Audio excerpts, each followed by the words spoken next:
সূরা বাকারা। বিসমিল্লাহির রহমানির রহিম।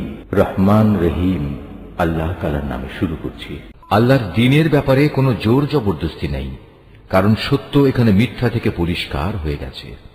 তোমাদের মধ্যে যদি কোনো ব্যক্তি বাতিল মতাদর্শকে অস্বীকার করে আল্লাহর দেয়া জীবনাদর্শের উপর ঈমান আনে, সে যেন এর মাধ্যমে এমন এক শক্তিশালী রশি ধরল যা কোনোদিনই ছিঁড়ে যাবার নয়।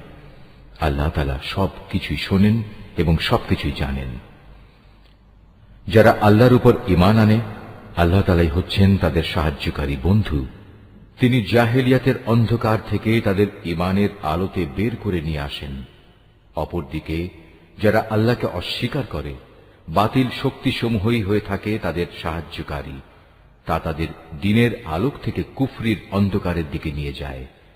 এরাই হচ্ছে প্রকৃতপক্ষে জাহান্নামের অধিবাসী, সেখানে তারা চিরদিন থাকবে।